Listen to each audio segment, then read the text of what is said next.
নামাজ এটা ব্রেন পরিষ্কারের একটা সেরা বুদ্ধি। কিভাবে পরিষ্কার হয়? ওই যে বিজ্ঞানীরা দেখছে, নোবেল বিজ্ঞানীরা কিছুদিন আগে কয়েকজন নোবেল বিজয়ী একসাথে হয়েছে, একটা মিটিং করতেছে। তা বলতেছে যে মানুষের জীবনের জন্য দরকার এরকম সবচেয়ে প্রয়োজনীয় 2টা লাইন বলতে হবে, 2টা, এর বেশি বলতে পারবে না। তো অনেক হিসাব কিতাব করে অনেকজন বিজ্ঞানী তো নোবেল নিছে, সবাই একটা একটা একটা একটা করে বিভিন্ন জন বলছে। শেষে 2টা কথা সবচেয়ে বেশি পছন্দ হয়েছে, সবচেয়ে বেশি ভোট পেয়েছে। তার মধ্যে প্রথম কথাটা কোনটা জানেন? যে অবস্থায় আপনি আছেন শুকরিয়া আদায় করেন। তো এইটা যখন আমি পড়লাম তখন মনে হলো আমরা যে সূরা ফাতিহা পড়ি, আলহামদুলিল্লাহ রাব্বিল আলামিন, আল্লাহ তুমি আমাকে যে অবস্থায় রাখছো ভালো রাখছো, এইটা হচ্ছে 1 নম্বর প্রয়োজনীয় এবং প্রত্যেক নামাজে প্রত্যেকবার শুরুতে বলতেছি, এবং এইটা জীবনের জন্য 1 নম্বর দরকার।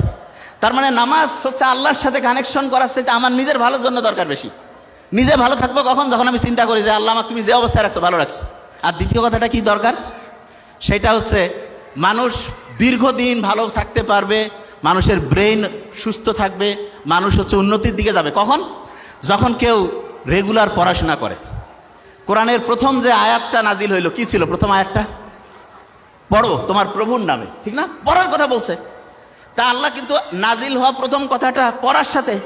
কোরআনে আমরা যখন সূরা ফাতিহার প্রথম যে আয়াতটা দিয়ে নামাজ শুরু করি প্রত্যেক রাকাতে, সেটা কি ছিল? প্রথম রাকাতে প্রত্যেকবারে বলতেছি, সেটা কি? সেটা হচ্ছে শুকরিয়া জানাচ্ছি আল্লাহর কাছে।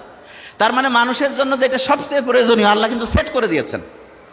এখন দেখেন, অনেকেই বলে না যে আমি পড়ি কিন্তু আমার পড়া খেয়াল থাকে না, আছে না? স্টুডেন্টের এই সমস্যাটা বেশি তো।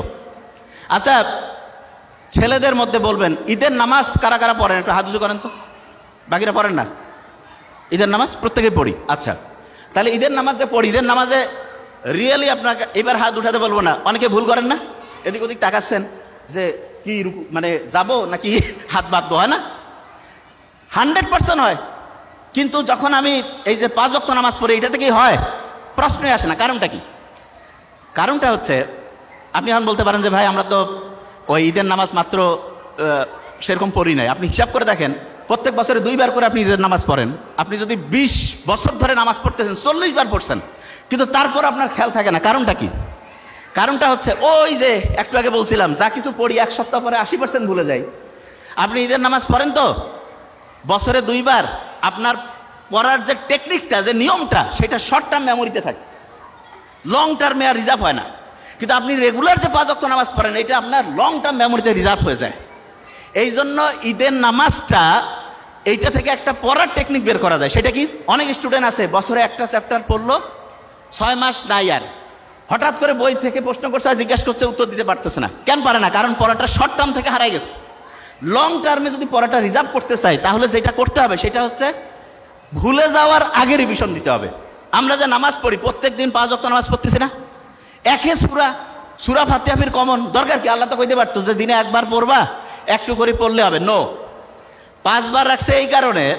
দেখবেন মুহাম্মদ সাল্লাল্লাহু আলাইহি ওয়াসাল্লামের একটা হাদিস আছে, দিনে যদি 5 বার কেউ গোসল করে তাহলে তার শরীরে কোনো ময়লা থাকে না। না, আমাদের শরীর যত দ্রুত ময়লা হয়, তার চাইতে দ্রুত ময়লা হয় আমাদের ব্রেন। যে কি কোন ভাই, ব্রেন ময়লা হয়? হ্যাঁ। এবং ব্রেন যদি ময়লা হয় তখন হয় কি? ডিপ্রেশন হয়, অ্যাংজাইটি হয়, ঠিকভাবে ঘুম আসে না।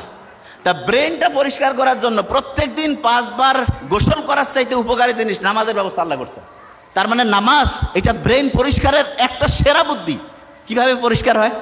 ওই যে বিজ্ঞানীরা দেখছে, নোবেল বিজ্ঞানীরা, যে সবচাইতে ভালো কোনটা?